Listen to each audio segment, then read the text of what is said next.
Good morning, dears. Now we are continuing with the chapter Molecular Basis of Inheritance. And in the previous classes, we were discussed about the structure of DNA. And as we know that the DNA is a polynucleotide chain, and it consists of nucleotides, which is composed of nitrogenous base, phosphate group and a pentose sugar, which are linked by a particular linkages and all. And also we were studied about the discovery of DNA, and also what are the salient features of DNA. And next we are moving on to the next portion in your chapter, that is, there is a term called the central dogma in molecular biology. Central dogma, which means that the genetic information is transferred from DNA to RNA and RNA to protein. That process or that mechanism is termed as central dogma of molecular biology. And this mechanism is proposed by Francis Crick. So what is a central dogma means? From DNA, the mRNA is synthesized, and from this mRNA the proteins are formed. So this process is generally termed as central dogma, and the DNA, the information, genetic information from DNA is transferred to mRNA by the process of transcription.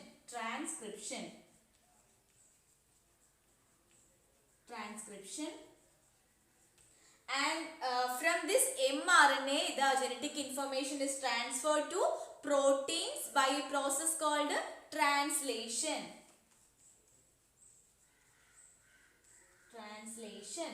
Okay. So the genetic information is transferred from DNA to mRNA and mRNA to protein.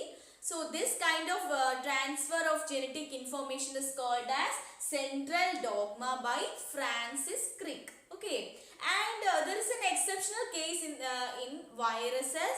That means the genetic information is transferred reversibly. That means from RNA to DNA in some viruses. So that is an exceptional case.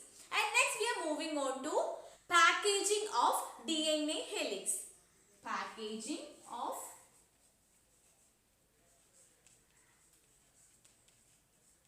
DNA helix.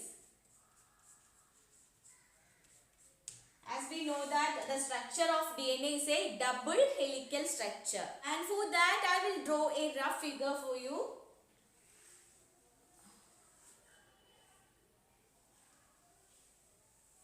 Consider this is the structure of DNA, and the base pairs are arranged like this, isn't it? And these have hydrogen bonds, and like this base pairs are arranged. Likewise, so these are the base pairs, and the distance between each base pairs are, this is a base pair and this is a base pair. So the distance between two base pairs are 0.34 nanometer. 0.34 nanometer. This is the distance between two base pairs. So the overall length of a DNA can be calculated by multiplying the distance. That means this distance with the number of base pairs. So we can get the what is the size of a DNA. How we can calculate the size? The distance between the base pairs are multiplied with the total number of base pairs. Is it clear? So in a typical mammalian cell, it is approximately 2.2 meters. 2.2 meter length DNA is present in a typical mammalian cell. In prokaryotes, as we know that they didn't have a definite nucleus. So the DNA is not scattered in that case, but it is attached to certain proteins. So in prokaryotes, since the DNA is negatively charged, the DNA is attached to some positively charged proteins in certain locations. That regions are called as nucleoids. Nucleoids. Okay, so in the case of prokaryotes, they didn't have a definite nucleus. So the DNA is, since as we know that the DNA is negatively charged, so it is get attached to a positively charged proteins in that case. So it is found in definite area. That areas are called as nucleoids. In eukaryotes also the DNA is found attached with some particular proteins called histones. Histones, and it is found in nucleus of a cell. As we know that the DNA is found in the nucleus. It is not seen individually. It is get attached. It is seen attached to a positively charged protein called histone, and this combination is much more complex than in the case of prokaryotes. The proteins constituted with the amino acids, and this particular protein called histone will contain the amino acids lysine and arginines, and both these amino acids will be having a positive charge, and the negatively charged DNA is arranged around this protein. Okay, and this protein is found in the form of a 8 unit of molecule, which is called as histone octamer. Histone octamer. The histone protein is found in the form of unit of 8 molecule, which is called as octamer, and it is positively charged, contain 2 amino acids lysine and arginine. So the negatively charged DNA is wrapped around this positively charged histone octamer to form a structure called nucleosome, and this structure is given in your textbook. Just see that. This is the picture of a nucleosome, and it is formed when the negatively charged DNA is wrapped around the positively charged histone octamer. And a typical nucleosome contains 200 base pair of a DNA double helix. A typical nucleosome contains 200 base pair of a DNA double helix, and nucleosome consists of a repeating unit of structure in nucleus is called as chromatin. Chromatin.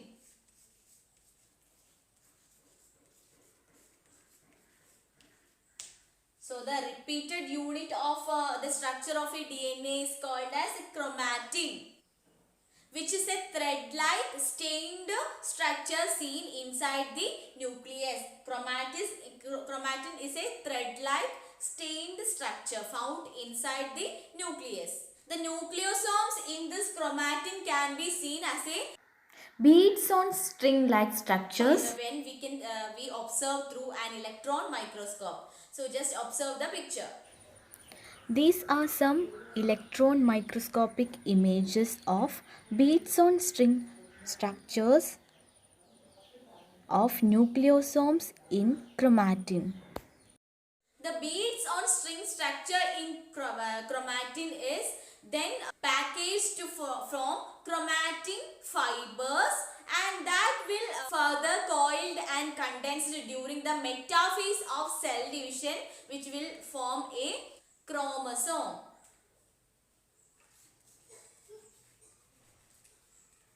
So the beads on string structure of chromatin will package to form a chromatin fiber, and which will further condensed on the metaphase of the cell division, which will form a chromosome. And the packaging of chromatin at higher level requires certain additional protein, which is called as non-histone chromosomal protein.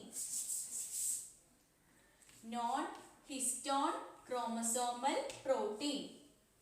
And as we know that within the nucleus the chromatins can be found, and within this chromatin there are 2 regions, euchromatin and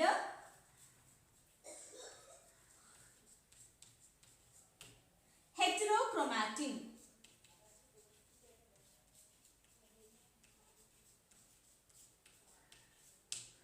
In the euchromatin region, it is loosely, the chromatins are loosely packed and lightly stained region. And in the case of heterochromatin, the chromatins are seen very dense, it stains very dark. So these are the two regions found in inside the nucleus within the chromatin regions, euchromatin and heterochromatin. So this is the packaging of a DNA double helix, how a DNA is arranged within the nucleus and it is attached to a protein called histone and so on. So this is about the packaging, and next we are moving on to the portion, the search for genetic material. Okay, the search for determining the DNA. Search for DNA or search for genetic material. Since there have many findings on the basis of nuclein by Miescher, and also there are many other inventions are also there, but no one can found that which one is the genetic material or which molecule is responsible for leading to an inheritance is not found. So that query is leading to the search for a genetic material, so that a transformation principle is there to conduct an experiment on this. So a transforming principle is carried out to conduct an experiment on certain organism for searching the genetic material. The transforming principle.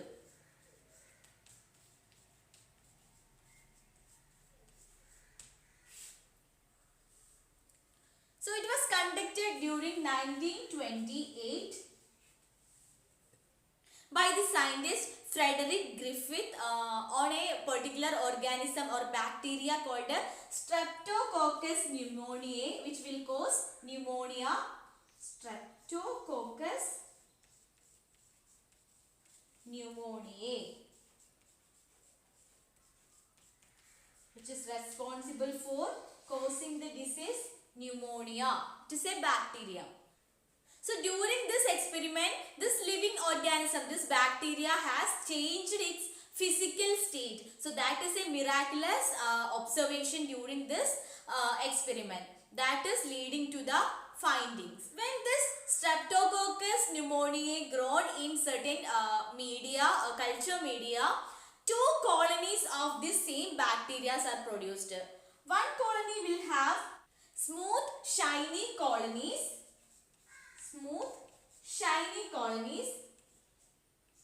and certain other strains show rough colonies, rough strains.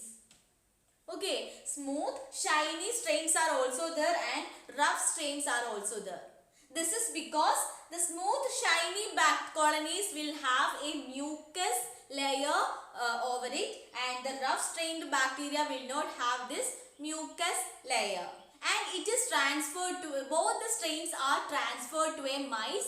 The mice will infected and die with the pneumonia with the S strain, that means smooth and shiny strain, and the bacteria which is transferred with the rough strain will not develop pneumonia. This is the observation found. The mice which is transferred with the S strain will die with the pneumonia, and the bacteria which is transferred with the R strain will not develop pneumonia. And Griffith, when heated the strains, both the strains, the heat killed S strain will not cause pneumonia and will not leading to the dying of the mice. So the heat killed strains will not cause pneumonia to the organism. But when the heat killed S strain and live are together mixed with the mixed and transferred to the mice, it is died. He concluded that the R strain bacteria is transformed by the heat killed S strain. So he advanced a certain transforming principle by this observation. So that's why it is called a transforming principle. So he concluded that certain things has transferred from this heat killed S strain to the R strain, and it will helps to produce the polysaccharide code outside this R strain. That's why the organism is died. So he concluded that certain genetic material is there to be transferred, and also but the biochemical factors about this genetic materials is not defined from this experiment. Okay, so this is the transforming principle which is conducted by the scientist Frederick Griffith in his experiment on Streptococcus pneumoniae by using the strain of Streptococcus pneumoniae, and when he cultured the bacteria, the two strains are there, smooth and shiny strain and rough strain, and the smooth and shiny strain contain a mucus covering, and the rough strain did not have that. And when the smooth strain is introduced into a mice, the mice is killed by mice is died by affecting pneumonia, and when R strain itself is transferred to the mice, it is live. And when the mixture of the when the heat killed smooth strain is introduced into the mice, it is not causing any damage. And when the combination of rough strain and heat killed smooth strain is introduced into the mice, the change is visible, or the main observation is found that the mice is killed, because the transfer of a genetic material from smooth strain to the rough strain is responsible for this death. So that is called as the transforming principle. So certain genetic material is responsible for this, and the biochemical aspects are not found. And the next we are moving on to what are the biochemical characterization of this transforming principle.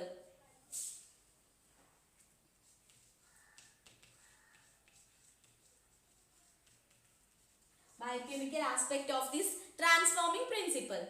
Prior to the work of Avery, MacLeod and McCarthy were thought that the genetic material must be a protein, and they worked based on the experiment of the transforming principle of Frederick Griffith.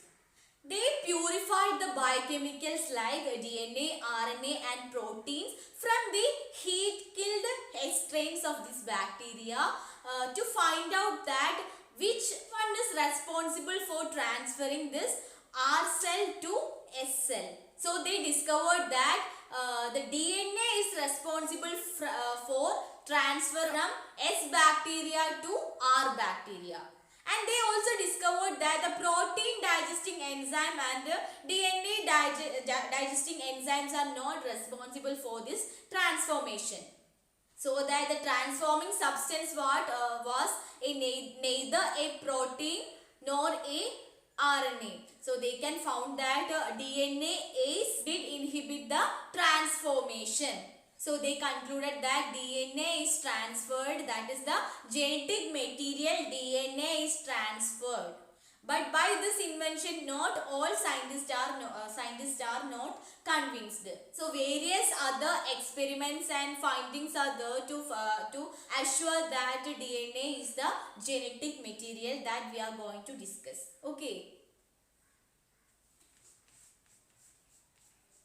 DNA as genetic material.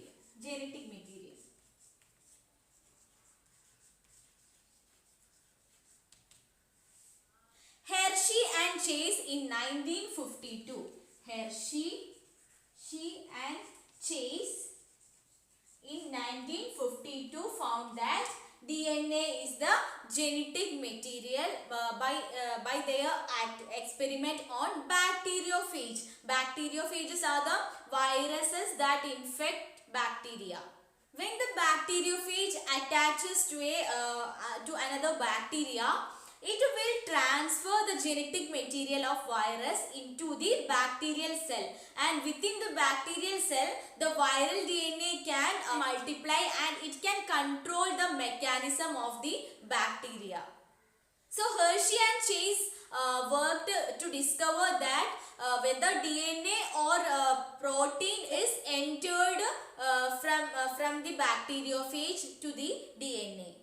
They grew some viruses on a medium that contained radioactive phosphorus and certain other viruses on other medium that contain radioactive sulfur. Viruses that grow in radioactive contain phosphorus which have the radioactive DNA but not radioactive protein, because the DNA contain phosphorus but protein does not contain phosphorus. That's why it have the radioactive DNA. Similarly, viruses that grown in medium have radioactive sulfur contain radioactive protein but not radioactive DNA, because the DNA will not contain sulfur. And radioactive bacteriophages are allowed to attach to a E. coli bacteria. And then when the infection is proceeded, the viral coat is formed by the bacteria by agitating it on a blender. And the virus particle from the bacteria are separated by centrifugation. And the bacteria which are infected with the virus that contain radioactive DNA is become radioactive. That indicates the presence of DNA which is transferred from virus to bacteria. I repeat, when the bacteria that is infected with a virus have a radioactive DNA which is said to be a radioactive, so that we can conclude that the DNA is transferred from this virus to bacteria. But the bacteria that are infected with the virus have a radioactive protein were not become radioactive. So that means that proteins are not transferred from virus to the bacteria. Therefore, Hershey and Chase through this experiment concluded that DNA is the genetic material that is transferred from this virus to the bacteria. Okay, and let's explain it once more with the help of a picture. A bacteriophage is a virus that infects a bacterium. With the help of bacteriophages, Alfred Hershey and Martha Chase in 1952 performed an experiment to demonstrate that DNA was the genetic material. Hershey and Chase grew some viruses in a medium that contained radioactive phosphorus. Viruses grown on this medium contained radioactive DNA. Similarly, they grew some viruses in medium containing radioactive sulfur. Viruses grown on this medium contained radioactive protein. These two radioactive viruses were allowed to infect bacteria separately. After infection, the viral coats were removed from the bacteria by agitation, and the viral particles were separated from the bacteria by using a centrifuge. Finally, the bacteria were tested for traces of radioactivity. The bacteria infected with the virus having radioactive phosphorus contained radioactive DNA. This indicates that DNA was passed to the bacteria from that virus. The bacteria infected by the virus having radioactive sulfur consisted of normal sulfur. This indicates that the proteins were not passed from the viruses to the bacteria. With this, they concluded that DNA was the genetic material that was passed from virus to bacteria. And this is enough for today's class. and in this class we have studied about the packaging of DNA and also the discovery of DNA as the genetic material. The Hershey and Chase experiment that include the DNA as a genetic material is very important, so you must study it in very detail. Okay, that's all about today. Thank you.